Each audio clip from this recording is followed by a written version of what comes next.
Hello dear students, मेरे प्यारे बच्चों, आज हमारा डे 5 है और आज हम जो पढ़ने वाले हैं वर्क पावर एनर्जी। और वर्क पावर एनर्जी आज एनर्जी के साथ पढ़ने वाले हैं। और देखो आज ही इस चैप्टर को खत्म करने की हम कोशिश करेंगे। तो आओ बच्चों, मेरे पास सारे क्वेश्चंस मटेरियल सब कुछ अवेलेबल है, तो हमें टाइम नहीं लगने वाला है। हम बेसिकली सब कुछ थ्योरी प्लस क्वेश्चंस को देखते हुए हम आगे बढ़ने वाले हैं। तो नो टाइम वेस्ट, ठीक है, डायरेक्ट हम अपने अप्रोच पे चलते हैं और क्वेश्चंस की अप्रोच देखते हैं किस टाइप के क्वेश्चंस आने वाले हैं। चलो बच्चों आओ, आपका चैप्टर आज होने वाला है जो आपको पता होना चाहिए, वर्क पावर एनर्जी। ठीक है, तो हम पहले वर्क पढ़ेंगे, फिर उसके बाद में उसके वर्क के कुछ अलग अलग टाइप्स पढ़ेंगे, देन उसके पास में एनर्जी पढ़ेंगे, एनर्जी में पोटेंशियल एनर्जी पढ़ेंगे और फिर स्टेबिलिटी कर्व पढ़ेंगे हम। ठीक है, जिसमें स्टेबल है, अनस्टेबल है, इक्विलिब्रियम है ना, इक्विलिब्रियम वाली कंडीशन पढ़ेंगे, देन पावर पढ़ के इस चैप्टर को खत्म करेंगे। तो आओ मेरे साथ एक प्यारे बच्चों, एक खुशी के साथ, एक एनर्जी के साथ आज हम वर्क पावर एनर्जी पढ़ते हैं। तो सबसे पहले वर्क, ठीक है, क्या है वर्क? वर्क पता है आपको कि जब भी हम किसी भी सिस्टम में या किसी भी ऑब्जेक्ट पे हम कोई फोर्स लगाते हैं और उसमें कुछ डिस्प्लेसमेंट आता है तो वहाँ पे वर्क होता है, या फिर हमारे कुछ कंजर्वेटिव फोर्सेस होते हैं, उनकी वजह से भी कुछ ना कुछ वर्क हो रहा होता है ना। चलो आओ सिंपल से इसकी सबसे पहले डेफिनेशन देखते हैं कि कभी भी ध्यान रखना, कभी भी कोई फोर्स लग रहा हो और उसकी डिस्प्लेसमेंट की डायरेक्शन में कोई फोर्स लग रहा हो, मतलब यहाँ पे ये फोर्स किसी एंगल पे है, लेकिन यहाँ पे फोर्स किसकी डायरेक्शन में होना चाहिए? उसके डिस्प्लेसमेंट की में, या बोले हम कि उसका जो डिस्प्लेसमेंट है उसकी एक्सेलरेशन की डायरेक्शन में होना चाहिए, है ना। F = ma नाम आपने सुना होगा, F = ma आपने सुना होगा, ध्यान रखना, है ना। F = ma आपने सुना होगा, तो ध्यान रखना इस F = ma में a क्या है? Vector quantity. मास तो क्वांटिटी है, मास तो फिक्स क्वांटिटी है ना, स्केलर है। तो a क्या है? एक वेक्टर क्वांटिटी है, तो a मतलब एक्सेलरेशन डिस्प्लेसमेंट की डायरेक्शन में होना जरूरी है, या फिर हम अलग वर्ड से बोले तो फोर्स आपका डिस्प्लेसमेंट की डायरेक्शन में होना जरूरी है। ओके, चलो आओ इसके वही दो कंपोनेंट करेंगे, F cos थीटा और F sin थीटा। तो F cos थीटा जो है वो इसके अलोंग होना चाहिए डिस्प्लेसमेंट के। मान लीजिए इनिशियल पोजीशन ये थी, फाइनल पोजीशन ये है, ठीक है। तो यहाँ पे डिस्प्लेसमेंट जो आया वो हमारा S आया, तो यहाँ पे जो वर्क होगा वो कितना होगा? Fs cos थीटा, या फिर इसमें वेक्टर फॉर्म में देखें तो F.S। ध्यान रखना, क्यों? क्योंकि यहाँ पे ये भी vector quantity, displacement vector quantity, दोनों वेक्टर क्वांटिटी से जो हमारा वर्क है वो स्केलर क्वांटिटी है, तो इनका डॉट प्रोडक्ट होता है। या फिर हम ये बोले कि यहाँ पे इसका जब कंपोनेंट लेंगे तो यहाँ पे आएगा Fs cos थीटा, मतलब F cos थीटा, ठीक है, मल्टीप्लाई ऑफ डिस्प्लेसमेंट इसका, या फिर डिस्प्लेसमेंट S में, है ना। तो यहाँ पे देखो cos थीटा आ रहा है, तो F और S दोनों के दोनों क्या है? मल्टीप्लाई में रहेंगे, तो Fs cos theta, Fs cos theta. और cos थीटा की वजह से हम ये बोल सकते हैं कि दोनों वेक्टर क्वांटिटी cos थीटा आए, तो इसको हम ऐसे लिख सकते हैं F.S वेक्टर फॉर्म में, ध्यान रखना। और W आपका किस में आएगा? स्केलर क्वांटिटी में, इसमें आएगा भाई स्केलर क्वांटिटी में। और जो वर्क होता है उसकी यूनिट होती है जूल, MKS में ऐसा यूनिट सिस्टम में। ओके, तो ध्यान रखना भाई, वर्क का फॉर्मूला आपका F.S आया या फिर Fs cos थीटा, मतलब उसकी डायरेक्शन में, डिस्प्लेसमेंट की डायरेक्शन का जो कंपोनेंट है, फोर्स का जो कंपोनेंट है वो मल्टीप्लाई होता है डिस्प्लेसमेंट के साथ में, तो यहाँ से वर्क आता है। वर्क यही बोलता है कि कितना डिस्प्लेस हुआ। ओके, यदि डिस्प्लेस ही नहीं होगा तो वर्क कितना होगा? 0, है ना। जैसे ये दीवार है, मैं इस दीवार पे एक फोर्स लगाऊं, कितना ही फोर्स लगा लूं, लेकिन दीवार कहीं आगे जा ही नहीं रही, तो मेरा वर्क डन कितना हुआ? 0, क्योंकि डिस्प्लेसमेंट ही नहीं हुआ, है ना बच्चों। चलो आओ आगे देखते हैं इसमें और कुछ चीजें, इसकी यूनिट्स देखते हैं। तो यूनिट के अंदर अभी मैंने बताया कि SI यूनिट या फिर MKS जो है, MKS यूनिट है वो क्या है भाई? जूल है, ध्यान रखना, जूल है। तो 1 जूल, ठीक है, 1 जूल को हम ये भी बोल सकते हैं कि 1 न्यूटन, क्योंकि फोर्स अपना न्यूटन में आता है और सेकंड किस में आता है? न्यूटन मीटर में, तो न्यूटन मीटर। और 1 न्यूटन को क्या बोलते हैं भाई? ये न्यूटन है, ध्यान रखना। और न्यूटन को क्या बोलते हैं भाई? केजी मीटर, तो मीटर ऑलरेडी है तो मीटर स्क्वायर हो जाएगा, मीटर स्क्वायर पर सेकंड स्क्वायर। ओके, क्योंकि हमें पता है जूल भी होता है, F × S भी होता है, और F क्या होता है? MA, तो M kg, और A क्या होता है? मीटर पर सेकंड स्क्वायर, तो मीटर स्क्वायर पर सेकंड स्क्वायर इसकी यूनिट हो जाएगी। ओके, तो ये आपको ध्यान में रखना है ना। जैसे इसको डाइन में भी लिख सकते हैं, है ना, जूल को, है ना, MKS में लिखो, CGS में लिखो, है ना, सीजीएस में लिखो तुम सिस्टम में तो क्या लिखोगे सीजीएस में, न्यूटन की जगह डाइन आ जाएगा, तो 1 डाइन सेंटीमीटर, 1 डाइन सेंटीमीटर, या फिर यहाँ पे लिख सकते हो 1 ग्राम मीटर पर सेकंड स्क्वायर, सेंटीमीटर स्क्वायर पर सेकंड स्क्वायर, है ना। तो ये सीजीएस में आप ऐसे यूनिट इसकी लिख सकते हो। नेक्स्ट आता है, और भी चीजें देख लेते हैं, और आपको ये पता होना चाहिए कि कितना कितने के बराबर होता है। तो 1 न्यूटन में कितनी डाइन होती है, 10 की पावर 15 डाइन होती है ना, तो वो आप कन्वर्जन कर सकते हो। दूसरा, अलग अलग यूनिट्स भी होती है, यहाँ पे ये भी ध्यान रखना है कि 1 जूल इक्वल टू, अब देखो ये जो होता है ना, इसको अर्ग भी बोलते हैं, डाइन सेंटीमीटर को क्या बोलते हैं, अर्ग बोलते हैं। मतलब यहाँ पे 1 जूल की जगह क्या लिख सकते हैं हम, अर्ग, ERG, अर्ग, ठीक है। तो ये सीजीएस यूनिट है इसकी, ठीक है, ERG, अर्ग, ठीक है। तो यहाँ पे देखो जैसे 1 न्यूटन इक्वल टू 10 की पावर 5 सेंटीमीटर होता था ना, वैसे ही इसमें 5 आया, इसमें 2 आया, तो 10 की पावर 7, तो 10 की पावर 7 अर्ग होता है आपका, ध्यान रखना किसमें, 1 जूल में, ठीक है, 1 जूल में 10 की पावर 7 अर्ग होता है भाई आपका, ये आपको ध्यान में रखना है। फिर और भी यूनिट्स है, जैसे 1 इलेक्ट्रोवोल्ट, ये भी एनर्जी की यूनिट है। 1 इलेक्ट्रोवोल्ट में कितना जूल होता है, 1.6 × 10 की पावर -19 जूल होता है, जो कि जैसे आपको इलेक्ट्रॉन का चार्ज पता है ना, वैसे ही ये जूल में उसकी वैल्यू भी पता होनी चाहिए, है ना। ये कहाँ से आया आपको पता होना चाहिए, रिलेशन डेल्टा mc², जो भी आइंस्टाइन ने दिया था, एनर्जी इक्वेशन दी थी ना, वहां पे वो हम मॉडर्न फिजिक्स में पढ़ने वाले हैं, ठीक है। तो ध्यान रखना 1 इलेक्ट्रोवोल्ट इक्वल टू इतना होता है, 1 मेगा इलेक्ट्रोवोल्ट इक्वल टू 10 की पावर 6 कम कर दो तो 13 आ गया, है ना। तो 1 मेगा इलेक्ट्रोवोल्ट भी आ जाता है, ये भी केमिस्ट्री में काम में आते हैं, मॉडर्न फिजिक्स में आता है। 1 किलोवाट आवर, 1 kWh, है ना, 1 kWh में कितना जूल होता है, 3.6, ये 10th में आपने पढ़ा होगा, 3.6 × 10 की पावर 6 जूल होता है, ये एनर्जी भी ध्यान रखनी है। 1 अर्ग इक्वल टू 10 की पावर -7 जूल भी होता है, इसका उल्टा कर दो, है ना, 10 की पावर 7 उधर जाएगा तो माइनस का 7 हो जाएगा। 1 जूल इक्वल टू इतना इलेक्ट्रोवोल्ट भी लिख सकते हो आप, इसको ही उल्टा भेज दिया आपने, है ना, तो 1 जूल बराबर इतना इलेक्ट्रोवोल्ट होता है। 1 जूल इक्वल टू हम इतना मेगा इलेक्ट्रोवोल्ट भी बोल सकते हैं, उसी को उल्टा भेज दिया, ठीक है। तो ये इनकी जस्ट उल्टी अपोजिट यूनिट्स थी, ओके भाई। तो आपको ये सारी चीजें क्लियर हो जानी चाहिए, है ना। अब आता है आपके पास क्वेश्चन, ठीक है। तो आपने देख लिया कि वर्क डन का क्या क्या फॉर्मूला लिख सकते हैं हम Fs cos थीटा लिख सकते हैं मैग्नीट्यूड फॉर्म में, ठीक है। और क्या लिख सकते हैं, वेक्टर फॉर्म में F.S लिख सकते हैं, है ना। और क्या लिख सकते हैं, और मैं ग्राफिकल एरिया में बता दूंगा, Fs 2 डायमेंशंस मल्टीप्लाई हो रही है, इसका मतलब F और S के बीच में यदि कोई कर्व है तो एरिया अंडर द कर्व क्या होगा भाई, एरिया अंडर द कर्व क्या होगा, एरिया अंडर द कर्व क्या होगा भाई, अपना W होगा, ध्यान रखना। तो ऐसे कोई सा भी फॉर्मूला लगा के आप कैलकुलेट करेंगे। अभी मैं एरिया पे जाऊंगा, अभी कैलकुलेशन करेंगे उसमें भी, ये स्मॉल है बिग है, तो वो एरिया में कैसे करेंगे, तो ये चीज अभी आने वाला है, वेट करो। अभी इससे रिलेटेड कुछ क्वेश्चंस कर लेते हैं हम। जैसे हमारे पास क्वेश्चन नंबर 1 आया है, ठीक है, क्वेश्चन नंबर 1 आया है कि फोर्स ये दे रखा है, फोर्स आपको वेक्टर क्वांटिटी में दे रखा है, और ए पार्टिकल है point from A to B इतना है, then find the work done by the force, force बताना है आपको, work done by the force, भाई इस फोर्स से कितना वर्क डन हुआ, ओके। आपको पता है W इक्वल टू F.S, मैं वेक्टर में ही रिलेशन निकाल लेता हूं, वेरी गुड, क्योंकि मेरे पास वेक्टर में दे रखा है, तो वेक्टर दे रखा है मेरे को कितना, 4i - 3j - 7k, okay. Then हम S निकालेंगे, तो S निकालने के लिए भाई फाइनल माइनस इनिशियल, तो फाइनल 2 - 0, तो 2 - 0 i कैप, फिर J में देखो 3 - 1 3 - 1 j cap, plus 2 - 2 - 4 k cap, है ना।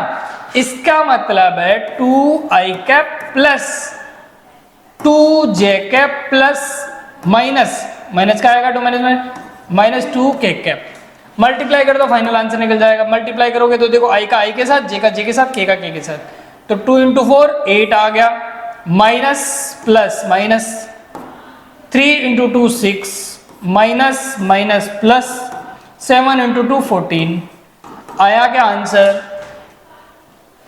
14 और 8 कितना हुआ, 14 और 8 हो गया अपना 22, 22 - 6 तो 22 माइनस 6 करेंगे तो आपका बच जाएगा 16। ओके, तो 16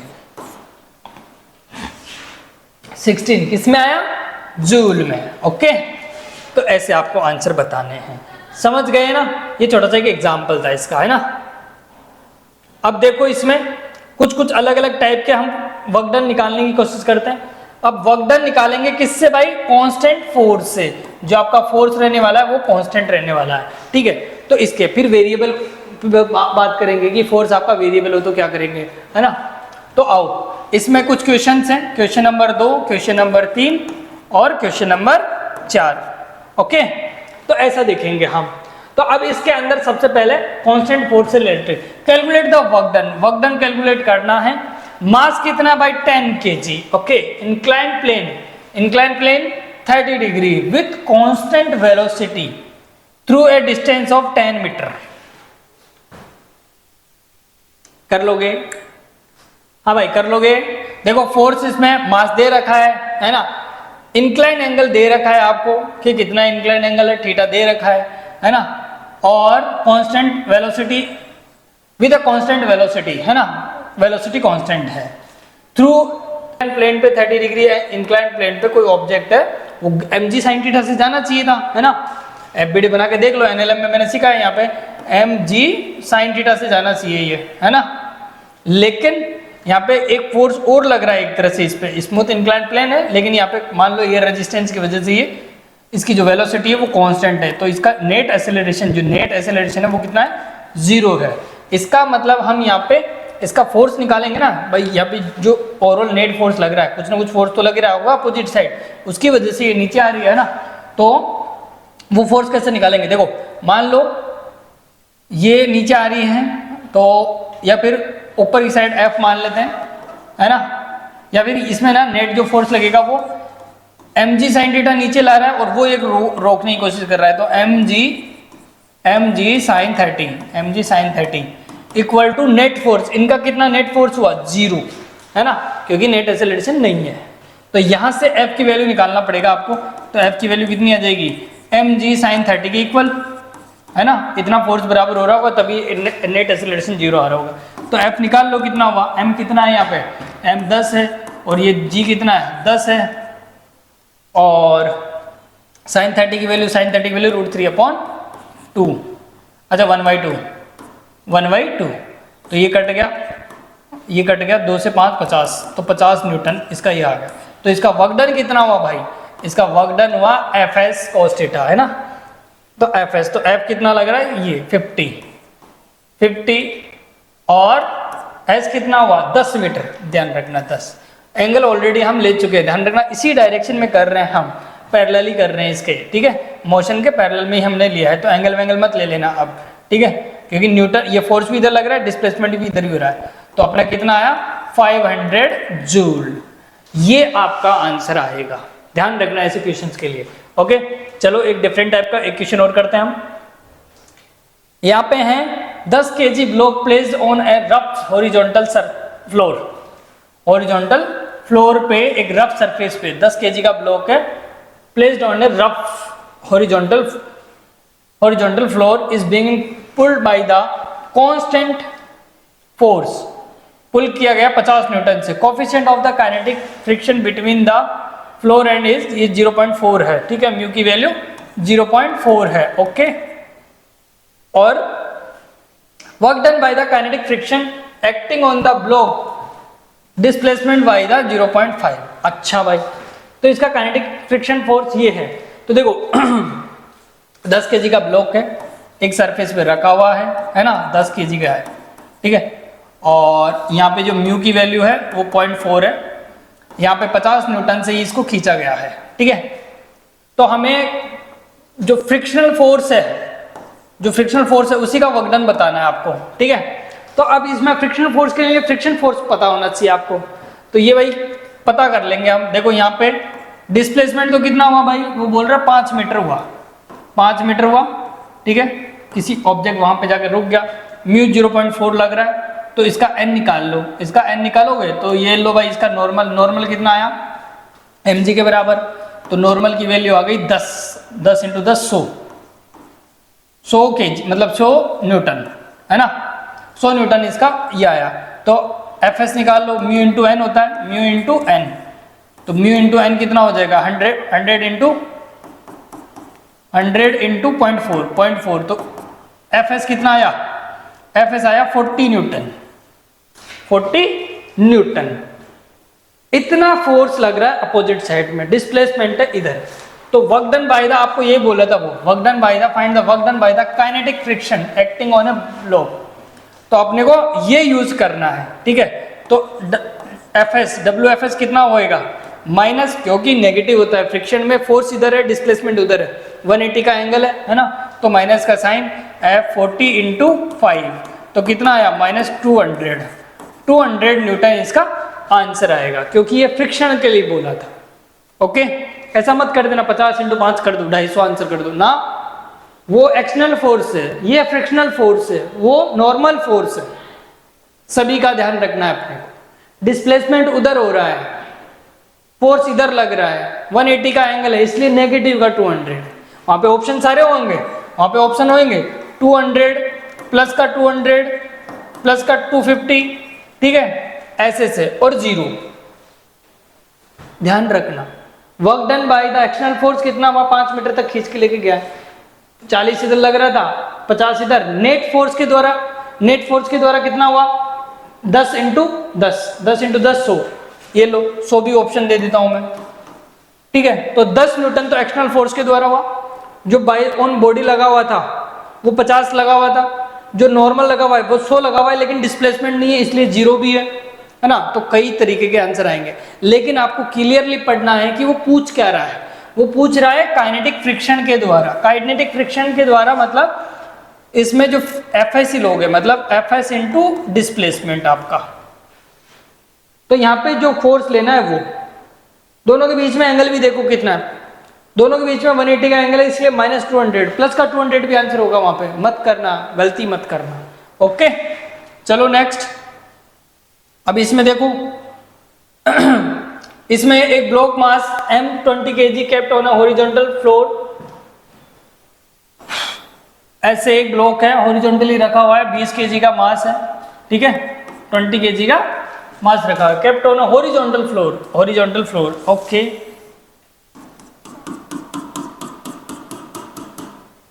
ऐसे रखा हुआ है हॉरिजॉन्टल प्लेन पे, हॉरिजॉन्टल फोर्स।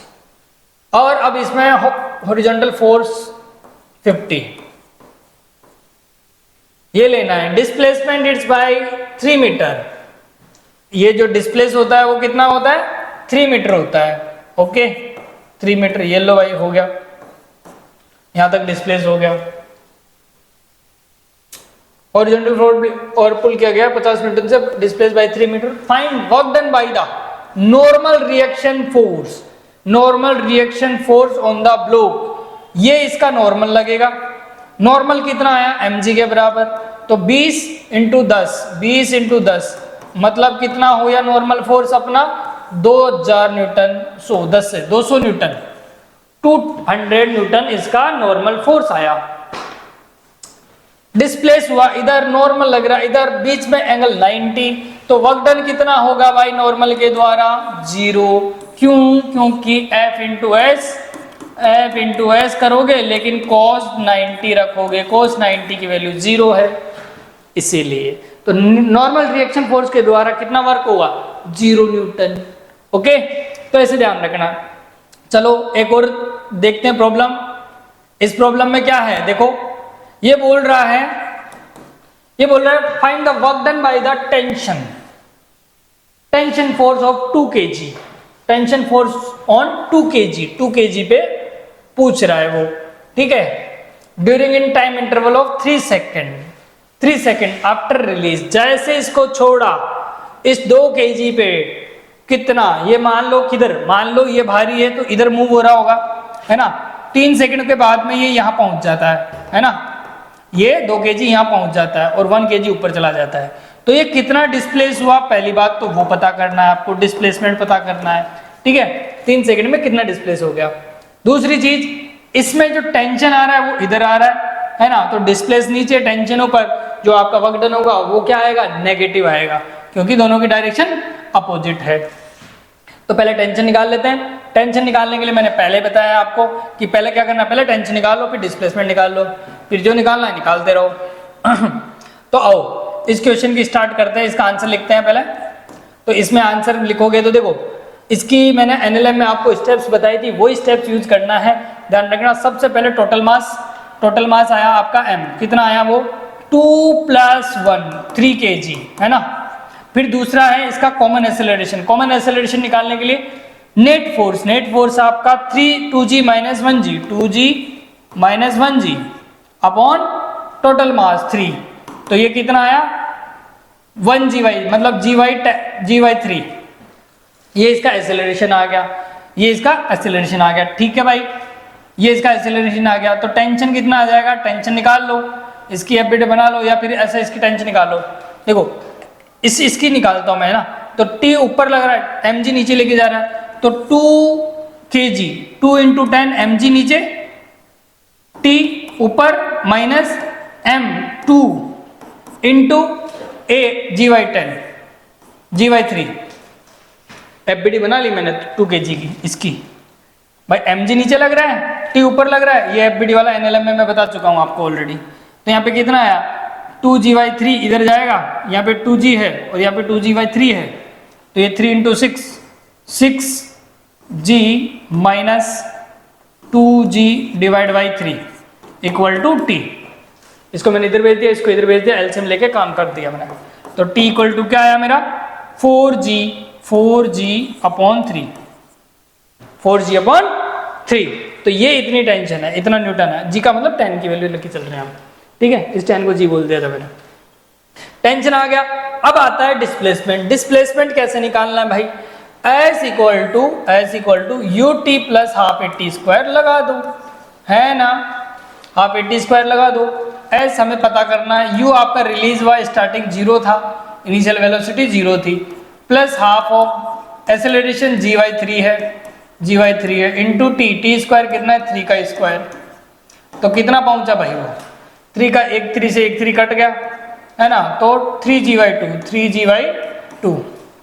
ये लो भाई, आपका डिस्प्लेसमेंट भी आ गया और आपका फोर्स भी आ गया, ये फोर्स आ गया, ये डिस्प्लेसमेंट आ गया, है ना। तो यहाँ पे आपको वर्क डन निकाल देना है, वर्क डन बाय टेंशन कितना आ जाएगा F × S into cos theta, cos 180 होगा, क्योंकि टेंशन ऊपर डिस्प्लेसमेंट नीचे, तो इसमें भी नेगेटिव फोर्स होगा।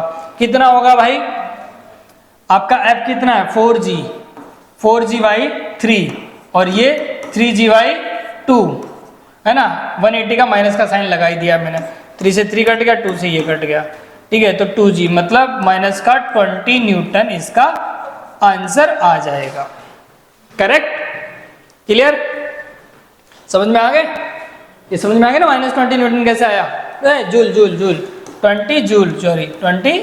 जूल भाई, ध्यान रखना, वर्क डन निकाले हम 20 - 20 जूल। चलो भाई एक क्वेश्चन और देखते हैं, सारे वर्क डन टाइप के सारे क्वेश्चन देख लेते हैं कि किस टाइप से वर्क डन आपको पूछ सकता है, ताकि एक आपके माइंड में एक क्लियरिटी आ जाए कि वर्क डन तो हमें आता है, अच्छे से आता है, ठीक है।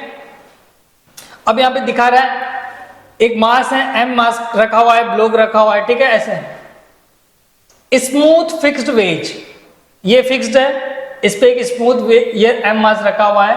Now if the block is released find the work done by the gravitational force, ठीक है। अब इसमें आपको पता करना है कि ग्रेविटेशनल फोर्स के द्वारा इस पे कितना वर्क हुआ। तो आपको पता है कि यहां से यहां तक डिस्प्लेसमेंट कितना हुआ, ये हुआ या ये हुआ, ध्यान रखना। ओवरऑल वर्टिकल में कितना, फोर्स की डायरेक्शन, डिस्प्लेसमेंट की डायरेक्शन, पहले ये यहाँ पे था, अब ये यहाँ पे, ग्रेविटी तो नीचे लग रही है ना, तो कभी ऐसे मत निकाल देना ये, ठीक है। तो ये h डिस्प्लेसमेंट यहां से यहां तक हुआ, इस डायरेक्शन में h हुआ, ठीक है। तो आपका डिस्प्लेसमेंट ये हुआ आपका, और फोर्स भी इधर ही लग रहा है mg, है ना। तो आपका जो वर्क डन आएगा, वर्क डन बाय ग्रेविटी, वो कितना आएगा भाई, ये भी इधर mg, h भी इधर, h को हम इधर ऊपर पॉजिटिव मान ले या इसको नीचे नेगेटिव मान ले, तो ध्यान रखना mgh और ये h ध्यान रखना ये डिस्प्लेसमेंट है, तो वर्टिकल y एक्सिस में। जब भी ग्रेविटी की बात हो तो y एक्सिस में डिस्प्लेसमेंट देखना, ऐसे मत निकालने लग जाना। ओके, ब्लॉक का या फ्रिक्शन का या इनका पूछा नहीं है, वो पूछा है ग्रेविटी के द्वारा। तो ग्रेविटी यहाँ से यहाँ पे तो आया एक तरह से, वो ऐसे आया कैसे है उससे कोई मतलब नहीं, डिस्प्लेस कितना हुआ h हाइट तक। ओके चलो नेक्स्ट, अब आता है वेरिएबल फोर्स, है ना। तो वेरिएबल फोर्स का देखो कैसे करेंगे हम और क्या ट्रिक्स यूज करेंगे। वेरिएबल, जब भी वेरिएबल फोर्स आ जाए आपके सामने और उनमें आपको वक्र निकालना पड़े तो ध्यान रखना वेरिएबल फोर्स के लिए आपको दो चीजें ध्यान रखनी है। यहाँ पे दो तरीके हैं आपके पास सोल्व करने के, क्वेश्चन सोल्व करने का, ठीक है। कौन कौन सा, एक तो कार्टेशियन फॉर्म और एक ग्राफिकल मेथड, ठीक है। तो दोनों के दोनों अलग है आपके, ध्यान रखना। कार्टेशियन फॉर्म में ये बोलता है कि आपकी जो भी वेरिएबल्स है, जैसे यहाँ पे आपको जो फोर्स दे रखा होगा वो x डायरेक्शन, y डायरेक्शन और z डायरेक्शन में दे रखा होगा IJK में, है ना। और आपको डिस्प्लेसमेंट भी IJK में ही दे रखा होगा। तो ऐसे करना कि F डॉट x करो ना, तो F डॉट s में तीनों को है ना IJK के साथ रखना है, IJK के साथ रख देना है। और फिर एक एक को करो, इसको I का I के साथ करना और J का J के, K का K के साथ डॉट प्रोडक्ट करवा देना और ये इंटीग्रल कर देना। इसका इंटीग्रल करोगे तो इसका वक्र निकल के आ जाएगा, ठीक है। ये था जब आपको स्मॉल ऑब्जेक्ट वगैरह ऐसा कुछ दे रखा हो तो, ठीक है। जैसे छोटा सा फोर्स दिया हो या स्मॉल डिस्टेंस के लिए कुछ पूछ रहा हो, है ना, या कोई टाइम पीरियड बता रहा हो, भाई A to B जाना है बट इतना हो रहा है, तो ये तरीका लगाओगे तुम, ठीक है। ये देखो यहाँ पे ओपन कर दिया, fx dx के साथ, fy dy के साथ, fz dz के साथ, और इनकी लिमिट रख दोगे तुम, ठीक है। जैसा भी क्वेश्चन किया था ना वो वाला, है ना। तो उसमें x का कहां से कहां तक था, y का कहां से कहां तक था, z का कहां से कहां तक था, ऐसे करके आप निकाल सकते हो, ठीक है। तो ये तो कार्टेशियन फॉर्मूला हो गया। ग्राफिकल मेथड ये है कि एक साथ है ना उनका वेक्टर वो निकाल लो, या फिर जो भी ग्राफ दे रखा है आपका तो एरिया अंडर द कर्व कर लो, area under the curve. Area under the curve का मतलब है ये आ जाएगा आपका area under the curve. Area under the curve में क्या होगा, A to B में क्या करेंगे हम, एक तरह से A to B में ये जो भी एरिया है उसको निकालेंगे। अब वो डिपेंड करेगा आपका फंक्शन क्या है, हो सकता है वो वेरिएबल हो, है ना। वेरिएबल हो तो उसमें आपके रखना और डिफरेंशिएशन करना, A to B आपका लगाना, आंसर आ जाएगा, है ना। तो ये काम आप एक तरह से जब एक एक्सिस में या फिर F और S में ऐसा कुछ दे रखा हो वेरिएबल फॉर्म में, इक्वेशन टाइप में, तब आपको यही करना है, F डॉट ds करना, इंटीग्रल करना, आराम से निकल जाएगा। या फिर ग्राफिकल मेथड, क्या कोई ग्राफ दे रखा है तो उसका एरिया निकाल लेना, जो भी एरिया होगा वो किसकी वैल्यू देगा, वो W की वैल्यू दे रहा होगा, है ना। ऐसे करना है। ये दोनों तरीके मैंने बताए। अब इससे रिलेटेड कोई क्वेश्चन देख लेते हैं। जैसे यहाँ पे दो क्वेश्चन है, जैसे एक तो यही क्वेश्चन आ गया, ठीक है। यहाँ पे वक्र निकालना है अपने को x2 से 3 तक, x2 से 3 तक, है ना भाई। तो देखो इस वाले क्वेश्चन में कैसे करोगे, इस वाले क्वेश्चन में कैसे करोगे, आपको पता है x एक ही है ना, y z तो है ही नहीं, यहाँ पे सिर्फ एक ही है। तो यहाँ पे क्या करोगे, work done by the force, है ना। तो इंटीग्रेट करोगे fx, x का ही है ना, यहाँ पे सारे कंपोनेंट x के हैं, तो fx डॉट dx और x की वैल्यू जो भी है आपकी 2 से 3, x की जो भी लिमिट दे रखी है वो रख दो। तो देखो रखो, f क्या है 3x square minus 8x plus का 4 डॉट dx क्या 2 से 3, है ना। तो ये आ जाएगा 3x cube upon 3 minus 8x square upon 2 plus 4x, और इसकी limit upper limit lower limit दोनों रख देंगे।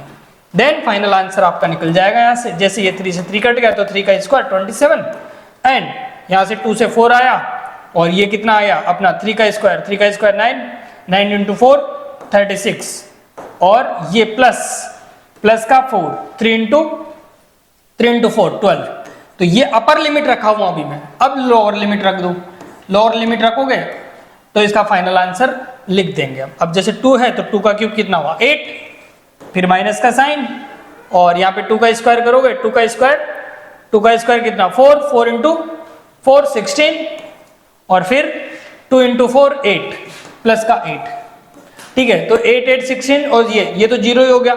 इसको सॉल्व कर लो, इसको सॉल्व करोगे तो देखो 36 और 27, तो यहाँ से 9 बच गया, माइनस का 9 और प्लस का 12, तो ये बच गया आपका प्लस का 3, तो प्लस का 3 जूल इसका आंसर आ जाएगा।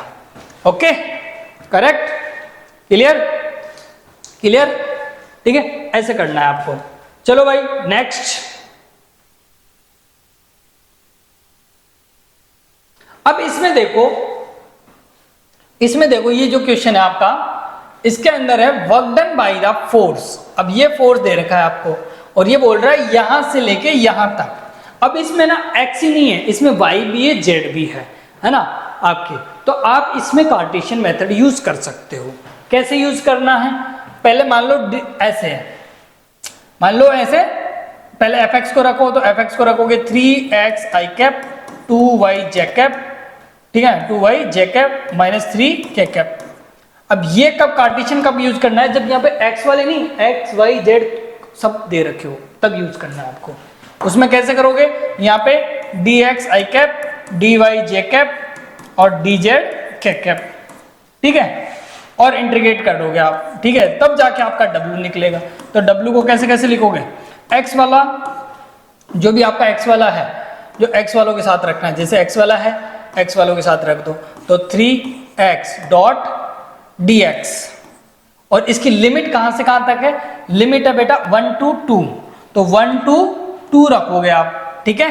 फिर प्लस का साइन, और फिर उसके बाद में क्या करोगे, ये वापस 2y डॉट dy, और इसमें लिमिट कहां से कहां तक भाई, लिमिट 2 से 1 तक, 2 से 1 तक रखोगे। ओके, फिर आएगा भाई माइनस का साइन, है ना, माइनस का साइन, तो माइनस का साइन, तो अब देखो कितना आएगा 3 डॉट dz, और इसकी लिमिट कहां पे है भाई, इसकी लिमिट देखो 3 से 2 तक, 3 से 2 तक। ऐसे आपको x का, y का, z का ऐसे लिखना है, क्योंकि इसमें x ही नहीं आ रहा था, x y z तीनों आ रहे थे, इसलिए तीनों लेना पड़ा हमें, है ना। यहाँ पे करोगे 3x स्क्वायर अपॉन इसका स्क्वायर करोगे तो 2 आ जाएगा, लिमिट रखोगे 1 to 2, प्लस इसका लिखोगे 2 स्क्वायर y अपॉन 2, तो y स्क्वायर बच जाएगा, y स्क्वायर लिमिट रखोगे 2 to 1, फिर प्लस इसका लिख दोगे, इसका कितना लिख दोगे भाई 3, तो 3 का 3z हो जाएगा, 3z लिमिट रख दोगे 3 से 2। ओके ना, समझ गए ना ये कैसे करना है। तो यहाँ पे वही इनको स्क्वायर करके इनको कैलकुलेट करना आपका काम है, ठीक है, जूल के आपके अंदर आंसर आ जाएगा। Okay, correct. अब एक और देख लेते हैं, ग्राफिकल मेथड का एक क्वेश्चन और देख लेते हैं भाई, आओ। अब इसके अंदर है, इसके अंदर दिया हुआ है a graph is showing plotted by the F,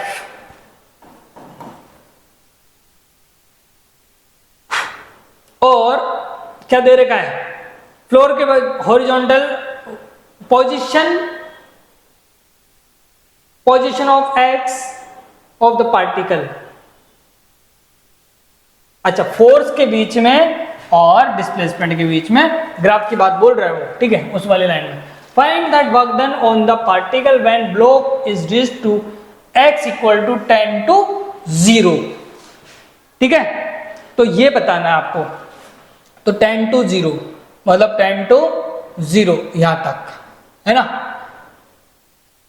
तो 10 से स्टार्ट होके इस तक आ रहा है, तो फाइंड आउट द वर्क, ये निकाल लो। अभी बताया था मैंने आपको कि वर्क डन कभी भी निकालना है तो आपको एरिया निकालना पड़ेगा। तो इसका एरिया कितना आया भाई, इसका एरिया कितना आया, 2 into 10, 2 into 20 का आधा, 40 का आधा 20, प्लस 2 into 20 40, फिर 2 इंटू 20 वही वापस 20, फिर इधर वाला ये एरिया इतना 2 इंटू -20, 2 इंटू -20 तो माइनस का 20, मतलब half into base into height, triangle का half into base into height ये लगाया मैंने। फिर रेक्टेंगल 2 इंटू 20 तो ये आया वापस माइनस का 40, 20 2 इंटू 40 माइनस का 40, तो माइनस का 40 प्लस का 40 माइनस का 20 प्लस का 20, तो वर्क डन कितना है भाई 20 जूल पॉजिटिव। ओके, एरिया निकाल लो, वही एरिया किसकी वैल्यू देगा, W की वैल्यू देगा। ठीक है, work done by the spring force, work done by the spring force. इसमें देखते हैं कैसे। मान लीजिए आपको पता होना चाहिए कि स्प्रिंग क्या करती है, स्प्रिंग कंप्रेस्ड करती है ना। स्प्रिंग क्या करती है भाई, कंप्रेस्ड करती है ना किसी भी चीज को। तो आपको पता होना चाहिए कि जब स्प्रिंग को कंप्रेस करते हैं तो स्प्रिंग क्या करती है, वापस उसको एक्सपेंड करने की कोशिश करती है या अपनी मीन पोजीशन पे लाने की कोशिश करती है, ट्राई करती है ना। तो हम क्या करेंगे, कंप्रेस करेंगे तो वो वापस ऐसे करेंगे, इसका मतलब, या फिर हम उसको एक्सपेंड करें तो वो वापस खींचने का कोशिश करती है ना। तो इसका मतलब है कि स्प्रिंग में यदि डिस्प्लेसमेंट जब हम करते हैं तो उसका जो फोर्स होता है उसकी अपोजिट डायरेक्शन में लगता है ना। और ये ट्रुथ भी है ना, क्योंकि हमें पता है फोर्स जो होता है वो kx होता है और वो माइनस का होता है, ध्यान रखना x के अपोजिट डायरेक्शन में होता है। जब वेक्टर लगाओगे इसमें तो ध्यान रखना x के अपोजिट डायरेक्शन में लगता है ना। तो मान लीजिए यहाँ पे मान लीजिए क्या दिक्कत है, यहाँ पे मानने में क्या दिक्कत है ना। यहाँ पे मान लीजिए ये इसकी मीन थी, ठीक है, ये इसकी मीन पोजीशन थी और इसको थोड़ा सा कंप्रेस कर दिया है ना, x डिस्टेंस तक कंप्रेस कर दिया हमने, यहां तक कंप्रेस कर दिया है ना। तो मैं मान लेता हूं कि छोटा सा डिफरेंस, मतलब छोटा सा ऐसा इसमें आया होगा ना, वो मतलब बिल्कुल छोटा सा, मैं छोटा सा एक पार्ट लूँ इसका कि dx डिस्टेंस में है ना जो फोर्स डेवलप हो रहा है उसके अकॉर्डिंग जितना वर्क होगा वो हम कैलकुलेट कर लेते हैं। तो हमें पता है W इक्वल टू क्या होता है, F डॉट dx होता है, F डॉट dx होता है ना, वेक्टर क्वांटिटी के अकॉर्डिंग। और जब हम इसका जब ओपन करते हैं कि तो फोर्स, अब ये work done by the spring पढ़ रहे हैं हम, ध्यान रखना work done bye on the spring नहीं कर रहे हम, work done bye on spring नहीं कर रहे हैं, बाय द स्प्रिंग कर रहे हैं, ध्यान रखना। इसका मतलब यहाँ पे नेगेटिव आने वाला है, क्यों, क्योंकि इनके बीच में जब इनको ओपन करोगे तो 180 क्या आएगा, तो 180 का आएगा, तो ऐसे लिखेंगे हम F डॉट dx लिखेंगे। अब आपको F की वैल्यू पता होनी चाहिए कि F की वैल्यू क्या होती है, kx होती है, मैग्नीट्यूड फॉर्म में, वेक्टर फॉर्म में तो रख ही दिया आपने यहाँ पे है ना। तो जब यहाँ पे रखोगे तो kx रखोगे, kx माइनस का kx डॉट dx, तो और यहाँ पे k इनिशियल से k फाइनल आपने लिमिट रख दी भाई, k इनिशियल से k फाइनल कहाँ से कहाँ तक हम कंप्रेस किए उसको। तो यहाँ पे जो इसका इक्वेशन बनेगा वो क्या बनेगा, x²/2 है ना, W इक्वल्स टू। तो यहाँ पे इसका जो फॉर्मूला आया है वो कितना आया है, work done bye spring minus या फिर k x, अब देखो माइनस के साइन की वजह से ना k इनिशियल को पहले रख देता हूं मैं, k इनिशियल k फाइनल, ताकि मेरा पॉजिटिव रहे। तो k इनिशियल का square minus k x final का स्क्वायर, ये हो जाएगा आपका स्प्रिंग का फोर्स। तब ध्यान रखना स्प्रिंग के फोर्स के लिए k इनिशियल पहले रखना, k फाइनल बाद में रखना, अदरवाइज माइनस का साइन रखना पड़ेगा आपको। ठीक है, कि इनिशियल कहाँ पे थी, फाइनल कहाँ पे है। ये आपकी मान लो इनिशियल कहाँ पे थी, x इक्वल टू 0 पे ही थी है ना, वही इनिशियल था। तो आपका work done by the spring कितना हो जाएगा, माइनस ये 0 हो गया तो यही बचा, तो k x फाइनल का स्क्वायर 1/2 ऑलरेडी है इसमें, ध्यान रखना। ठीक है, इस 2 को मत बोलना, ठीक है। तो 1/2 kx स्क्वायर भी बोल देते हैं कभी कभी, इसका मैग्नीट्यूड फॉर्म में देखोगे ना तो हाफ kx स्क्वायर, ये स्प्रिंग का फोर्स है, work done by the spring, ध्यान रखना। माइनस का साइन स्प्रिंग के लिए, बाय द स्प्रिंग, और ऑन द स्प्रिंग प्लस का kx स्क्वायर। ठीक है, हम वो बोलेगा क्वेश्चन में कि इस पे कितना वर्क डन करें हम, है ना, तो प्लस का kx स्क्वायर, इक्वल टू जो भी है वो अब लटकाएगा, हॉरिजॉन्टल में रखेगा, वो उसकी अलग कंडीशन है। तो ध्यान रखना हाफ के एक्स स्क्वायर आता है। जैसे इसमें एक एग्जाम्पल देखें हम, find work done by the spring, find work done by the spring on the constant के 2x to 3x नोट, है ना। तो वही वर्क डन निकालेंगे हम, एफ एस इक्वल टू के हाफ ऑफ के इनिशियल का स्क्वायर माइनस के फाइनल का एक्स फाइनल का स्क्वायर। तो हाफ ऑफ के ही दे रखा है इसमें, एक्स इनिशियल कितना है 2x नोट का स्क्वायर, 2x नोट का square minus of 3x note का होल स्क्वायर, ठीक है। तो इसका मतलब है 2k और ये कितना हो गया 4x note minus 39x note का स्क्वायर। तो ये कितना हुआ माइनस का 5, तो माइनस का 5/2 के एक्स नोट का स्क्वायर, ये इसका आंसर होगा, ठीक है। अब देखते हैं एनर्जी के लिए एनर्जी की रिक्वायरमेंट होती है, तो आप में एनर्जी बनी हुई है। मैं उम्मीद करता हूं कि आप यहां तक पूरा वर्क डन समझ गए होंगे अच्छे से। अब एनर्जी हम इसी लेक्चर में खत्म करेंगे। तो एनर्जी, ठीक है। अब एनर्जी पढ़ेंगे एकदम एनर्जी के साथ, ठीक है। तो ध्यान रखना भाई, एनर्जी क्या होती है, एक तरह से वर्क डन जैसे निकाला ना हमने, वही एनर्जी भी निकलती है। एक तरह से हम वर्क डन कुछ करते हैं, इसका मतलब हम एक तरह से कुछ काम करने के लिए एनर्जी भी तो चाहिए, है ना। तो इसकी डेफिनेशन छोटी सी है कि internal capacity to do work करने की हमें एक तरह से कैपेसिटी या फिर क्षमता, एक तरह से ना, कि हम कुछ काम कर सके, उसी को क्या बोलेंगे एनर्जी। मतलब ये एक तरह से वर्क का ही एक फॉर्म है ना, या फिर हम बोलते हैं एनर्जी एक वर्क की फॉर्म है, ठीक है। तो ध्यान रखना, एनर्जी अपना वही वर्क डन जैसे निकालते हैं वैसे ही एनर्जी निकालेंगे। हर चीज काम करने की अलग अलग एनर्जी होती है। जैसे मैं किसी चीज को उठा रहा हूँ तो मैं उस पर वर्क कर रहा हूँ एक तरह से ना, या फिर मैं ऐसे बोल सकता हूँ कि मुझे उसको उठाने के लिए इतनी एनर्जी की रिक्वायरमेंट है। जैसे ये है 1 kg का, 1 kg को मैं उठाऊंगा 1 मीटर तक, है ना, तो मुझे 1 × 10 mgh, है ना। तो इसका मतलब मुझे 10 जूल की रिक्वायरमेंट होगी 1 मीटर उठाने के लिए, समझ गए। या फिर मैं ऐसे बोल सकता हूँ कि 1 मीटर 10 जूल मैंने उस पर वर्क किया मैंने, तो बात तो एक ही है ना। तो वही है, ध्यान रखना, एनर्जी हमारा जैसे वर्क निकलता है वैसे ही निकलता है। ये इसकी डेफिनेशन हो गई। और इसकी वही ऐसा यूनिट वगैरह, इसकी ऐसा यूनिट वगैरह भी अपनी जैसे वर्क की होती है, वो इसकी यूनिट्स हम लिख सकते हैं। बेसिकली किस में होती है इसकी यूनिट्स, इसकी यूनिट वही अपने जूल में, है ना। ये 10⁻⁷ आर्ग में, MKS, ये CGS, ये MKS, और वो सारी की सारी यूनिट्स आपने जो पढ़ी है वो सारी की सारी एनर्जी में यूज करनी है।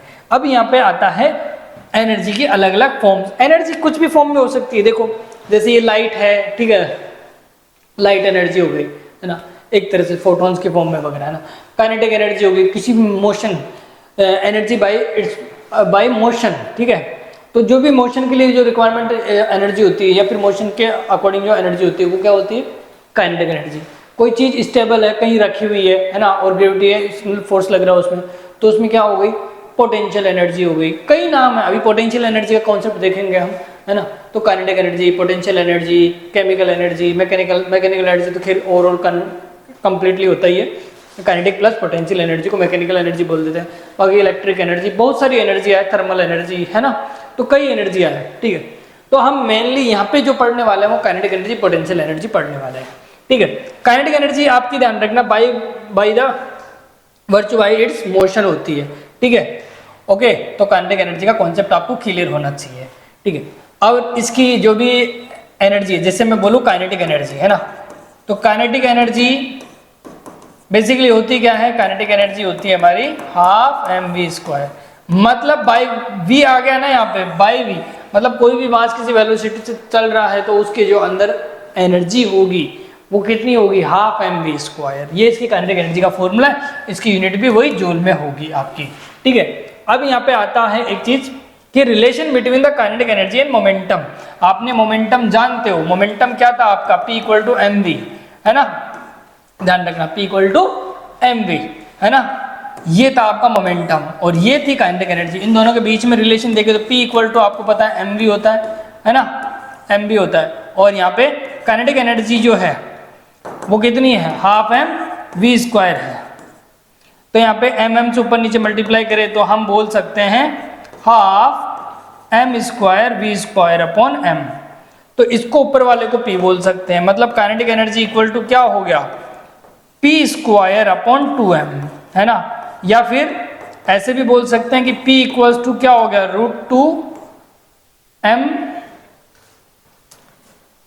√2m के ई काइनेटिक एनर्जी, √2m के ई, ये भी बोल सकते हैं। तो ये रिलेशन या फिर ये रिलेशन आपको याद रखना है, जो भी आप जैसे बेटर आपको याद रहे वो याद रखना है कि kinetic energy equal to p square upon 2m होता है।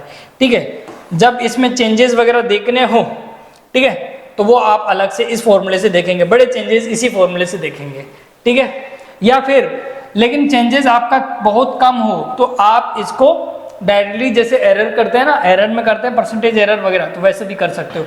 मतलब 2 आगे आ जाएगा, delta p upon b, mass constant है, 2 कांस्टेंट है, तो डेल्टा के अपॉन के और डेल्टा पी अपॉन पी के बीच में ऐसा रिलेशन आता है। लेकिन ये कब यूज करोगे, ध्यान रखना, जब चेंजेस निकालना हो और चेंजेस कितना हो, 5% से कम हो, तभी आप ऐसा करोगे, अदरवाइज नहीं करोगे, ध्यान रखना।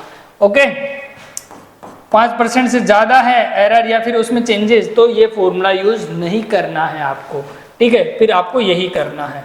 जैसे कि इससे रिलेटेड किस टाइप के क्वेश्चन आता है वो देखें हम।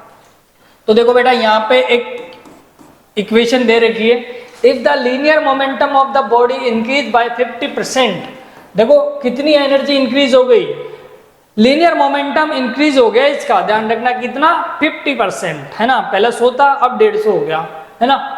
What is the percent of kinetic energy increase, तो काइनेटिक एनर्जी कितनी इंक्रीज हो गई होगी। ठीक है, अच्छा भाई आ जाओ। तो देखो P कितना था, पहले P था मतलब mv था, है ना, P इनिशियल। अब P फाइनल जो है वो कितना हो गया, 55%। 50% मतलब पहले 100 था, अब कितना हो गया, 1.5% हो गया, 1.5 P हो गया, 1.5 टाइम P मतलब mv। अब इसकी पहले इनिशियल कुछ वेलोसिटी कुछ थी, अब क्या हो गई, अब कुछ और हो गई, मास तो आपका कांस्टेंट ही है ना। तो यहां से वेलोसिटी भी आप निकाल सकते हो। देखो P फाइनल इतना हो गया। अब आपको देखना है change in kinetic energy.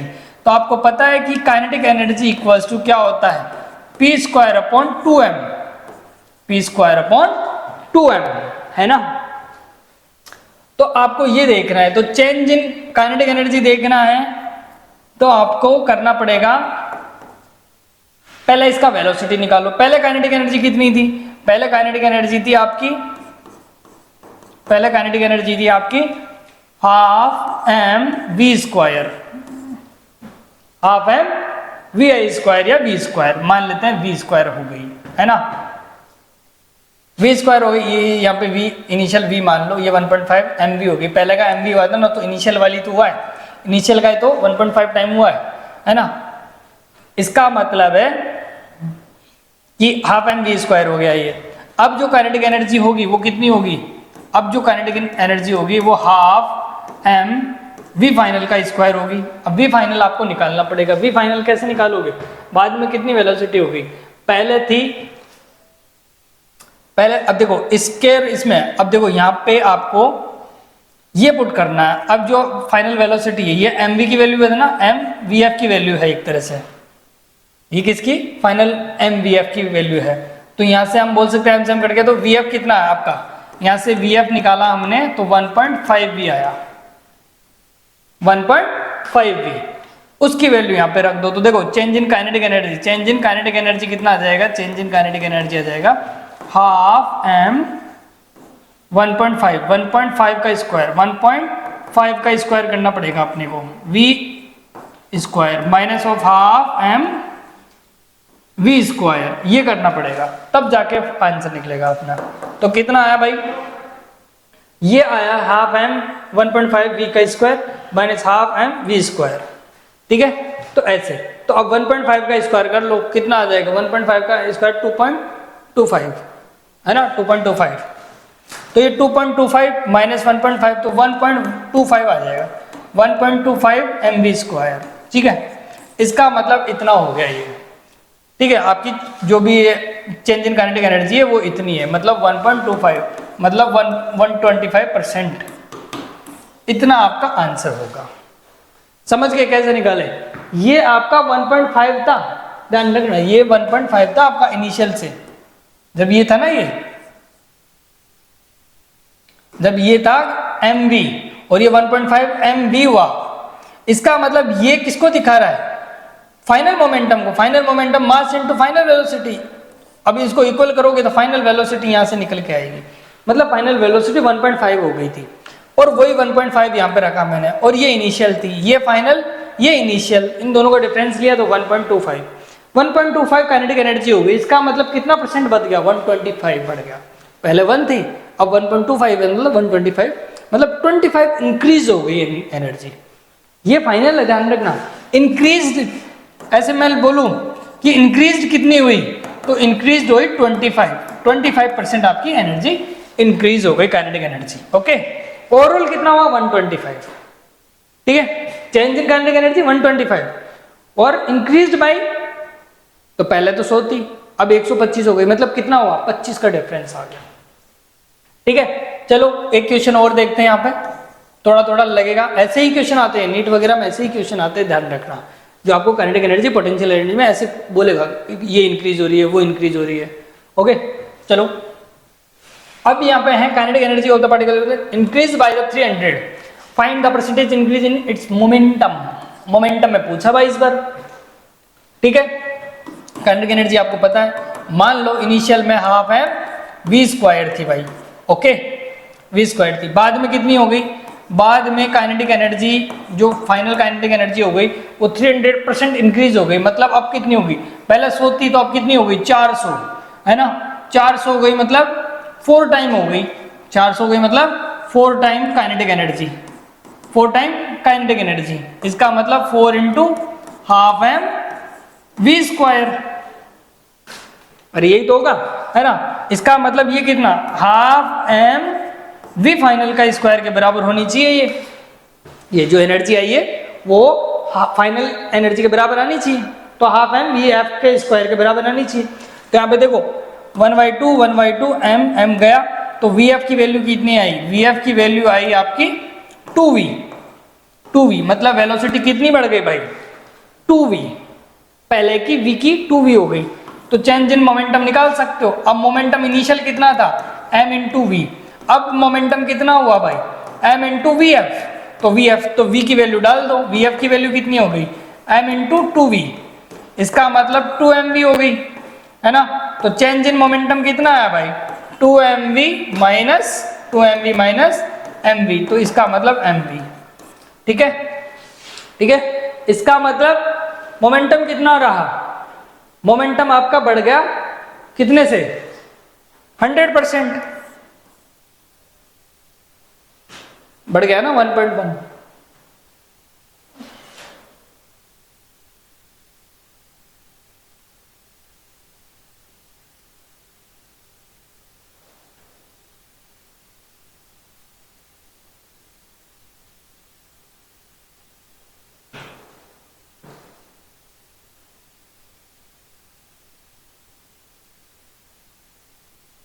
Percentage momentum,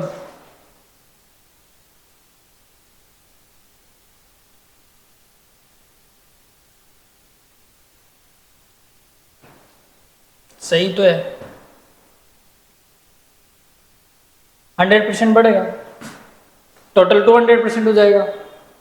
ठीक है, तो इसका मतलब इसमें 100% का चेंजेस है। ओवरऑल कितना है? 200।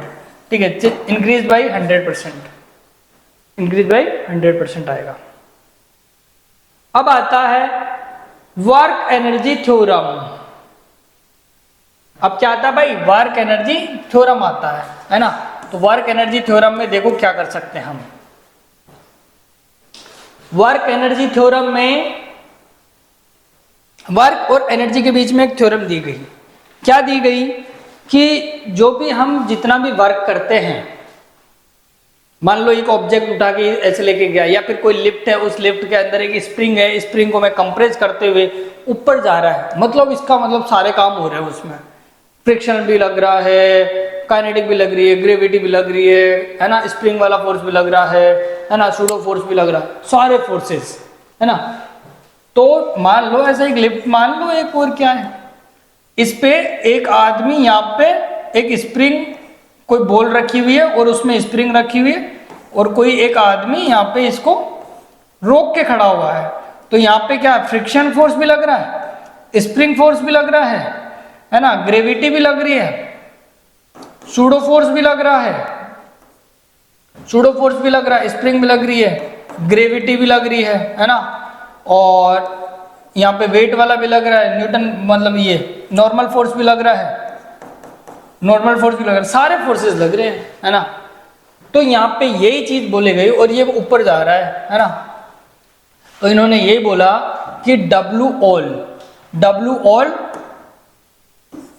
जितने भी वर्क है उनका summation change in kinetic energy के बराबर होता है, चेंज इन काइनेटिक एनर्जी के बराबर होता है। ये इसकी थ्योरम है। इसमें जितने भी हमने वर्क किए, जितना भी है टोटल वर्क, डब्ल्यू ऑल का मतलब सबका वर्क, वो हमारा क्या होगा, चेंज इन काइनेटिक एनर्जी के बराबर होगा, है। तो ये कैसे हो सकता है, देखो इससे रिलेटेड कुछ क्वेश्चन देखते हैं या फिर इसको समझने की कोशिश करते हैं, ठीक है। तो यहाँ पे बोल रहा है, या फिर यहाँ पे ध्यान रखना, डब्ल्यू ऑल का मतलब है यहाँ पे फ्रिक्शन फोर्स आ गया, डब्ल्यू सूडो फोर्स आ गया, फ्रिक्शन फोर्स आ गया, यहाँ पे अपना स्प्रिंग फोर्स आ गया, यहाँ पे डब्ल्यू न्यूटन नॉर्मल फोर्स आ गया, है ना, और भी है ग्रेविटी फोर्स आ गया, ठीक है, जो भी है अपना ग्रेविटी फोर्स आ गया, मतलब सभी के द्वारा वर्क डन, जितने भी फोर्सेस है उनके सबका work done change in kinetic energy के बराबर होगा। चेंज इन काइनेटिक एनर्जी वही हाफ एम वी फाइनल का स्क्वायर माइनस इनिशियल कहाँ से स्टार्ट हुआ था, ये चीज करना है अपने को। तो ये थ्योरम में ध्यान रखना, ओके। अब इससे रिलेटेड कोई क्वेश्चन देखते हैं। क्वेश्चन में यहाँ पे जैसे फर्स्ट है 3 kg का मास है, depend on the v equal to x की पावर 1/2 मीटर पर second, find the total work done on particle from x0 to 2 metre, x0 to 2 metre, है ना। तो भाई v आपको दे रखा है, v दे रखा है तो x की पावर 1/2, ओके, ये दे रखा है। वर्क डन निकालना है आपको, वर्क डन किस पे निकालना भाई, 0 टू 2 तक। अब देखना यहाँ पे दिमाग मत लगाना, एफ डब्ल्यू इक्वल टू करने लग जाओ, एफ डॉट एस, एफ में एम इंटू ए आता है, ए पहले निकालने लग जाओ डिफरेंशिएट करके, ऐसे मत करना भाई। तुम्हें पता है अभी अभी मैंने क्या बताया कि change in kinetic energy equal to क्या होता है, डब्ल्यू ऑल होता है ना। ये वर्क पावर एनर्जी थ्योरम, ये वर्क एनर्जी थ्योरम के अकॉर्डिंग हम कर सकते हैं। तो आओ इसके अंदर कैसे करोगे, देखो यहाँ पे वेलोसिटी निकाल लो, पहले इनिशियल x0 पे कितनी वेलोसिटी है, तो v इक्वल टू 0, 0 का स्क्वायर 0, 0 का रूट 0, है ना, और x इक्वल टू 2 पे निकाल लो, तो फाइनल वेलोसिटी कितनी आ जाएगी, तो 2 का रूट रखोगे तो रूट ऑफ 2 आ जाएगा, रूट ऑफ 2, है ना, ये मीटर पर सेकंड, ये वेलोसिटी आ गई इसकी। अब क्या करोगे भाई, अब kinetic energy, change in kinetic energy इधर से निकाल लोगे, डब्ल्यू ऑल निकालना है 3 kg का निकाल लो। तो देखो क्या पूछा क्या था, टोटल वर्क डन ना, total work done, okay. Change in kinetic energy half m कितना है 3, और एनर्जी फाइनल एनर्जी √2 का स्क्वायर माइनस 0 का स्क्वायर, ये W निकल के आ जाएगा, W निकल के आ जाएगा हाफ 3 इंटू √2 2, तो 3 जूल इसका आंसर आ जाएगा। समझ गए।